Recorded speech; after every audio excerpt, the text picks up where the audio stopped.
नमस्कार दोस्तों, स्वागत है आपका आपके अपने YouTube चैनल दीपक रचित कथा में। हर हर महादेव। दोस्तों, अगर आप पूज्य गुरुजी की शिव महापुराण कथा सुनते हैं तो उन्होंने कल की अपनी शिव महापुराण की कथा में बताया कि अगर आप अपने शरीर की बीमारियों से परेशान हैं या फिर आप अपनी आर्थिक समस्याओं से परेशान हैं, धन दौलत से बहुत ज्यादा परेशानी चल रही है, आपके जीवन में लगातार दुर्भाग्य बना हुआ है, धन कमाने के रास्ते सारे बंद हो चुके हैं, आपका व्यापार लगातार घटता जा रहा है और आपकी नौकरी में भी आपको मन माफिक पैसों की प्राप्ति नहीं हो पा रही है, या फिर आपके जीवन में किसी भी प्रकार की समस्या चल रही हो, संकट चल रहा हो, तो गुरुजी ने कहा कि आपको सिर्फ एक बेल पत्र से और एक शमी पत्र से एक ऐसा उपाय प्रदोष की तिथि में करना है जो आपके जीवन में चल रही इन तमाम समस्याओं को दूर करने के लिए बहुत ही चमत्कारी साबित होने वाला है। तो चलिए जानते हैं उस उपाय के बारे में, लेकिन उससे पहले अगर आप भोलेनाथ जी को सच्चे दिल से मानते हो तो इस वीडियो को लाइक करें और चैनल को सब्सक्राइब करके कमेंट में हर हर महादेव जरूर लिखें। गुरुजी ने कहा कि महादेव को प्रदोष की तिथि बहुत ही प्रिय होती है और इस सावन और अधिक मास में पड़ने वाला ये प्रदोष महादेव को प्रसन्न करने के लिए बहुत ही अच्छा साबित होगा। देखिए, प्रदोष के लिए गुरुजी ने कहा कि आपको सिर्फ 3 पुष्प शिवलिंग के ऊपर समर्पित करने हैं और ये आपके जीवन की सारी समस्याओं को समाप्त कर देंगे। देखिए, इस वीडियो में हम पूज्य गुरुजी द्वारा बताए गए 2 विशेष उपायों के बारे में बात करेंगे। इनमें से जो भी उपाय आपके लिए सरल और आप कर सकते हो उस उपाय को आप कर लें। अब बात करते हैं गुरुजी द्वारा बताए गए पहले उपाय के बारे में। देखें, ये उपाय पूज्य गुरुजी ने अभी अपनी कल की शिव महापुराण की कथा में बताया है। उन्होंने कहा कि जब भी प्रदोष की तिथि पड़े तो आपको एक कार्य करना है। आप सबसे पहले एक लोटा जल ले लीजिए। जल तांबे के पात्र में ले लीजिए और अपने किचन से ले लीजिए। इसी के साथ आपको 3 सामग्री और लेनी है। आपको एक बेल पत्र लेना है, एक शमी पत्र लेना है और एक कनेर का पुष्प लेना है। अगर इन तीनों सामग्री में से तीनों सामग्री आपके पास न हो तो आप शिवालय में शिवलिंग के ऊपर चढ़ी हुई इन सामग्रियों को उठाकर फिर जल से शुद्ध करके इनका इस्तेमाल पुनः कर सकते हैं।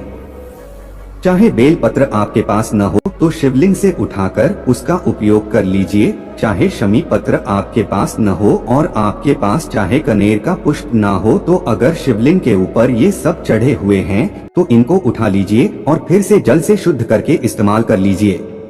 क्योंकि आप सभी जानते हैं कि इस समय सावन का बहुत ही पवित्र महीना चल रहा है और इस समय आपको शिवलिंग के ऊपर शमी पत्र भी मिल जाएगा, बेल पत्र भी मिल जाएगा और कनेर का पुरस्कार भी मिल जाएगा। तो इन तीनों सामग्रियों को आप ले सकते हैं। अगर आप बेलपत्र ले रहे हैं तो आपको एक बात का ध्यान रखना है कि बेलपत्र की पत्ती कहीं से भी कटी फटी नहीं होनी चाहिए, यानी जो डंठल होती है जिससे कई स्थान पर गांठ भी कहते हैं, तो उसको तोड़कर आप अलग कर लेंगे।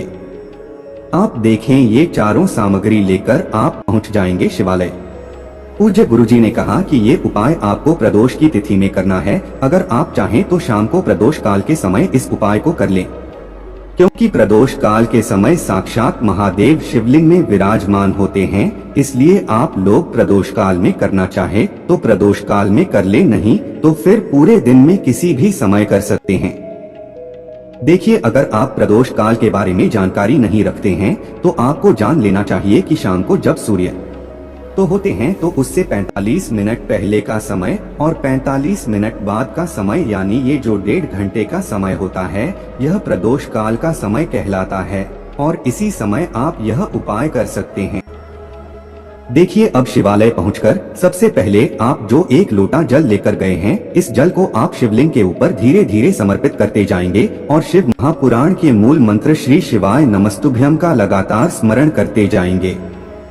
उसके बाद आप जो एक बेल पत्र लेकर गए हैं उस बेल पत्र को अपने दाहिने हाथ यानी राइट हैंड में रखिए और आपके जीवन की जो भी समस्या है, जो भी दिक्कत है, जो भी तकलीफ है, तो उस समस्या को दूर करने के लिए आप महादेव से प्रार्थना कर लीजिए और फिर श्री शिवाय नमस्तुभ्यम या फिर ओम नमः शिवाय या फिर नमः शिवाय, इनमें से किसी भी मंत्र का स्मरण करते हुए यह एक बेल पत्र शिवलिंग के ऊपर समर्पित कर दीजिए।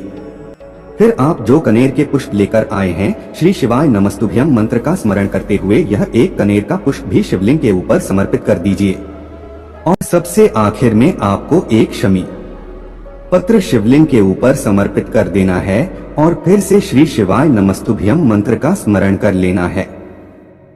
गुरु जी कहते हैं, जब भी हम 2-4 प्रदोष या 5 प्रदोष इस उपाय को करते हैं तो आप स्वयं देखेंगे कि आपकी भारी से भारी बीमारी में, आपके जीवन में चल रही आर्थिक समस्या में, आपके व्यापार में धीरे धीरे महादेव की कृपा से आराम मिलना शुरू हो जाएगा।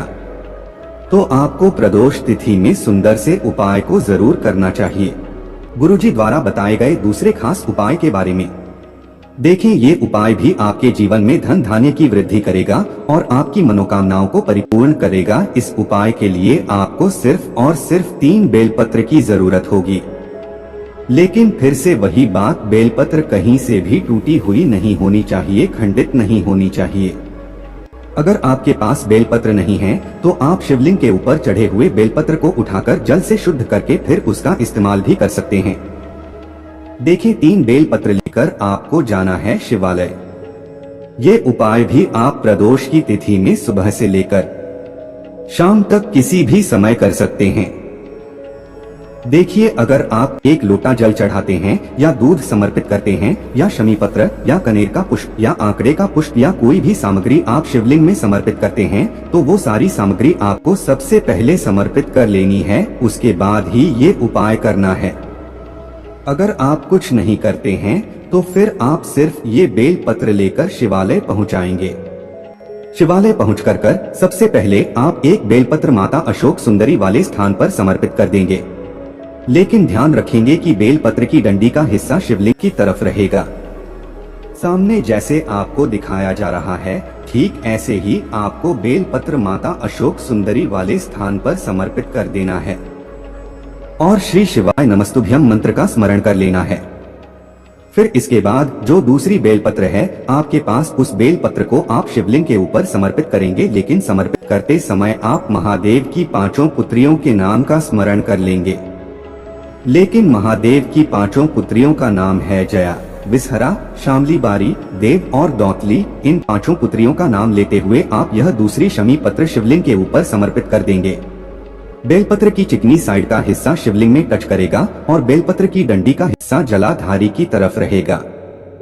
फिर उसके बाद तीसरी बेलपत्र आपको माता पार्वती के हस्त कमल में समर्पित कर लेनी है।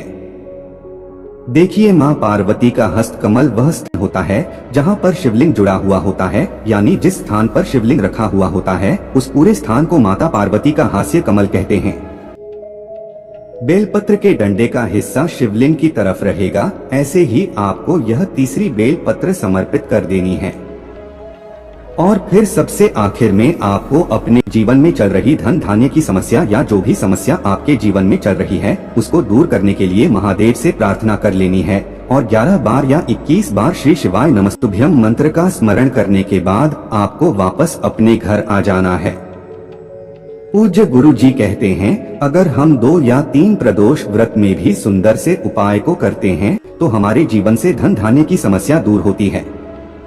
दोस्तों, आज के लिए बस इतना ही। मिलते हैं एक और ज्ञानवर्धक वीडियो के साथ। धन्यवाद।